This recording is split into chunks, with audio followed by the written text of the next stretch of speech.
पहले अफगानिस्तान, फिर श्रीलंका, पाकिस्तान, म्यांमार, नेपाल और अब बांग्लादेश। ऐसा नहीं लगता कि इंडियन सब कॉन्टिनेंट में एक ऐसी आग लगी हुई है जो डेमोक्रेसी के कतरे कतरे को जलाकर राख कर रही है, और आज नहीं तो कल ये लपटें भारत को भी अपनी जद में ले सकती हैं। हालांकि इसकी शुरुआत कभी अफगानिस्तान से हुई थी, लेकिन आज हालात इस मोड़ पर आकर खड़े हैं कि हमारे ही पड़ोस में एक देश धूं धूं करके जल रहा है और दुनिया डेमोक्रेसी की इस हत्या का तमाशा देख रही है। जी हाँ, वही देश जिसने अभी 53 साल पहले पाकिस्तान से छीनकर अपनी आजादी ली थी, आज वही वापस उससे मिलने को बेताब हो रहा है। और इसमें प्रॉब्लम यह है कि हमारे हर पड़ोसी देश में लगभग यही पैटर्न देखने को मिल रहा है। खुशकिस्मती से भारत इससे अभी अछूता है, लेकिन कब तक?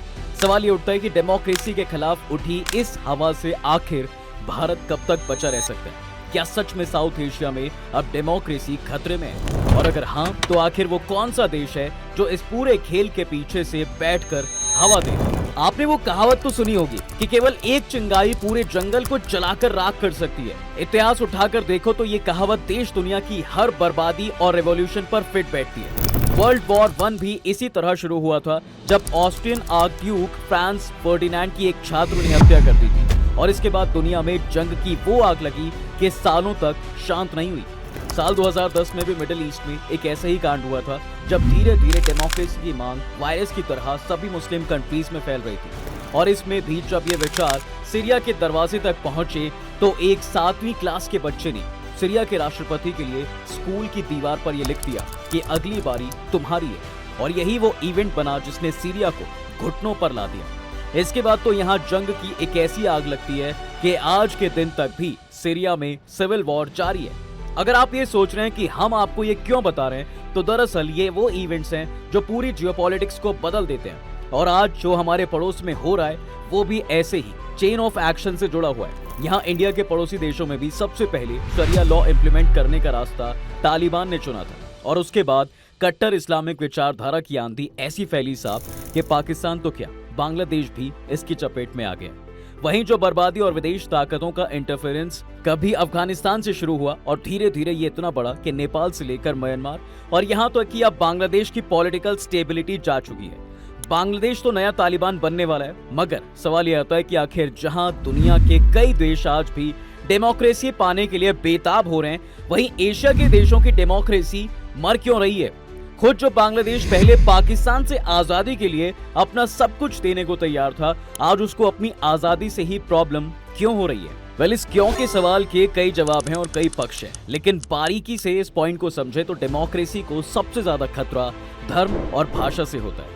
जिस डेमोक्रेसी की नींव शुरू से धर्म और भाषा के आधार पर रखी जाती है, वहाँ पर क्राइसिस आता ही है। अमेरिका में ऐसा क्राइसिस इसलिए नहीं आता क्योंकि उस देश ने अपने आप को किसी एक कल्चर से जोड़कर नहीं रखा है, जबकि अपनी नजर अगर हम तालिबान, पाकिस्तान, श्रीलंका और बांग्लादेश इन जैसे देशों की तरफ घुमाएं तो ये सभी देश भाषा, धर्म को बड़ी आइडेंटिटी मानते हैं, और जब ऐसा होता है तो दूसरे धर्म, जाति की तरफ इनटॉलरेंस अपने आप समाज में पैदा हो जाता है, और इन खाइयों को भरने के बजाय बढ़ाने के काम करते हैं वो लीडर्स और मिलिट्री, जिन्हें हमने अपना सरदार बनाया।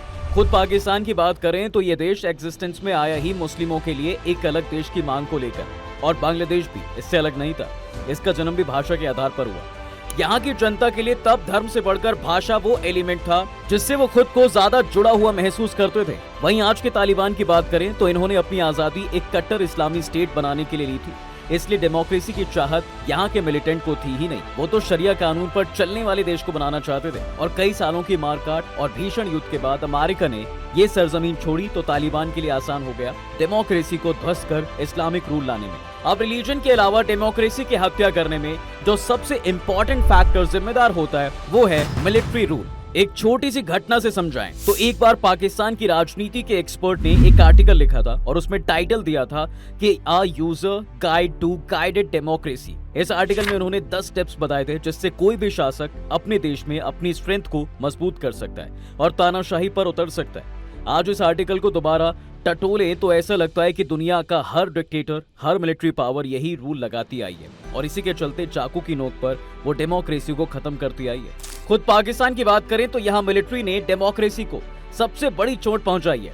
वहाँ सत्ता में आए सभी नेताओं और सेना तानाशाहों ने लगभग इन्हीं स्टेप्स को फॉलो किया है। यहाँ तो कि सभी मिलिट्री जनरल ने तख्ता पलट के बाद जिस रणनीति का इस्तेमाल किया था वो भी लगभग एक जैसी ही रही है। खुद इनके इतिहास को गो थ्रू करें तो समझ में आता है कि आज तक जितने भी राष्ट्रपति इस देश में आए हैं उन्होंने अपनी शक्ति का इस्तेमाल संविधान से छेड़छाड़, सरकारी सिस्टम में हेरफेर और कानूनों के इस्तेमाल सिर्फ अपने बचाव के लिए ही किया है। जाहिर तौर पर पाकिस्तानी आवाम इन सैन्य शासनों से त्रस्त हो रही है, लेकिन इसके बावजूद पाकिस्तान ऐसा मुल्क का उदाहरण है साहब जहां कई बार तख्ता पलट हुए और मौजूदा स्थिति में भी इसका डर बना रहता है। यहाँ पर डेमोक्रेसी कभी आ ही नहीं पाई है, क्योंकि यहाँ हमेशा से ज्यादा पावर मिलिट्री के हाथ में रही और इसी के चलते जिसने लोकतंत्र की आवाज छेड़ी भी है वो भी मारा ही गया।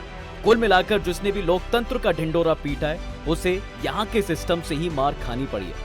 लेकिन अमेरिका जैसे डेमोक्रेटिक देश ने यहाँ खत्म होते लोकतंत्र पर कभी उंगली नहीं की, उल्टा वो तो पाकिस्तान का बेस्ट फ्रेंड बनता नजर आया है और उसने हर हाल में इन मिलिट्री कॉप को सपोर्ट भी किया है।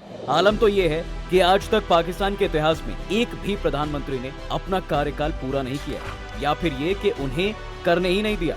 या तो सेना ही सत्ता में रही है या फिर सत्ता में सेना ने ऐसा दांव चला कि गद्दी में बैठे प्राइम मिनिस्टर को सेना के 60 गार्ड से चलना पड़ता है। कुल मिलाकर आजादी के बाद से ही सेना ने अपनी पावर का ऐसा एहसास कराया कि आवाम इससे बाहर ही नहीं निकल पाई।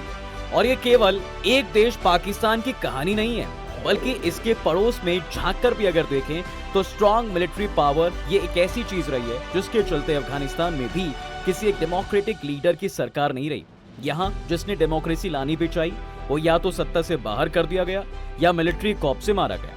कुल मिलाकर जिस भी देश के संविधान या कानून में ज्यादा पावर मिलिट्री के हाथ में दी जाती है वहाँ डेमोक्रेसी का टिकना पॉसिबल नहीं है साहब। ज्यादा पावर होने से ये न केवल देश की फंडामेंटल पॉलिटिक्स में छेड़छाड़ करते हैं बल्कि लोगों को भी काफी हद तक बरगलाने का काम भी करते हैं। एक पूरे नेशन को सरकार के खिलाफ करने में मिलिट्री एक बड़ा रोल प्ले करती है। अभी जो बांग्लादेश में दिखाई दिया है वो भी इसी का नतीजा था। अगर आप सोच रहे हैं कि बांग्लादेश में कि सेना का तख्त पलट बांग्लादेश से अलग है और ये देश तो काफी देर में बना है, इसलिए यहाँ आर्मी का पाकिस्तान जैसे इन्फ्लुएंस कैसे हो सकता है, तो जनाब ये देश कोई पाकिस्तान से अलग नहीं है। यहाँ का इतिहास बताता है कि पाकिस्तान जैसी ही स्थितियाँ यहाँ भी रही हैं।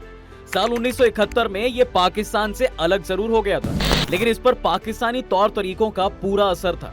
तभी 1971 में बांग्लादेश की आजादी के बाद सिर्फ पहले 5 साल ही यहाँ सरकार चल पाई थी और 1975 में वो दिन आ गया था जब बांग्लादेशी सेना के कुछ जूनियर अधिकारियों ने शेख मुजीब के घर पर टैंक से हमला कर दिया था। इस हमले में मुजीब सहित उनका परिवार और सुरक्षा स्टाफ मारे गए। 1975 में जब मुजीबुर रहमान की हत्या कर दी गई तो अगले 1.5 दशक तक बांग्लादेशी सेना ने सत्ता संभाली।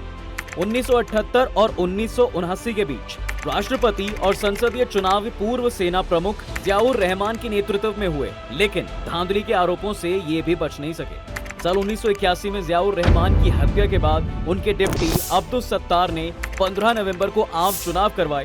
बांग्लादेश नेशनलिस्ट पार्टी ने फिर से 65% वोट के साथ जीत हासिल की। सेना प्रमुख रहे हुसैन मोहम्मद इरशाद ने 1982 में तख्ता पलट करके सत्ता संभाली और इसी तरह आगे भी जितनी बार बांग्लादेश में सत्ता स्टेबल होने की जद्दोजहद में रही है तो आर्मी ने काम खराब किया। बांग्लादेश से निकलकर अगर म्यांमार के पॉलिटिकल सिनेरियो को देखें तो यहाँ भी मिलिट्री ही वो ड्राइविंग फोर्स रही है जिसने देश को घुटनों पर लाया। यहाँ साल 2015 में चुनाव हुए थे जिसमें आंग सान सू की एक पार्टी ने एक तरफा जीत दर्ज की थी। हालांकि वो राष्ट्रपति नहीं बन सकी।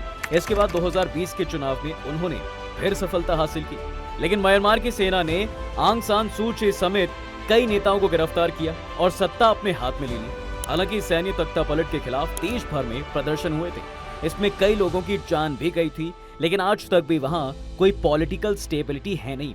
अब हालांकि इन सब से अलग श्रीलंका में मिलिट्री कॉप के लिए सेना जिम्मेदार नहीं रही है, तो ये सच है कि वहां भी डेमोक्रेसी को बेहतर हालात में नहीं है। यहाँ लोग इतिहास के सबसे वर्स्ट इकोनॉमिक क्राइसिस से जूझ रहे हैं और इन्हें बचाने वाला कोई भी नहीं है। खैर, मुद्दे पर आए तो डेमोक्रेसी को जितना खतरा स्ट्रॉन्ग मिलिट्री से होता है उतना ही बड़ा खतरा फॉरेन पावर से रहा है। अब ऐसा इसलिए क्योंकि जहां ज्यादा पावर मिलिट्री के हाथों में होती है वहीं अमेरिका जैसी सुपर पावर इंटरफेयर करने की कोशिश करती है अपने पर्सनल बेनिफिट्स के लिए।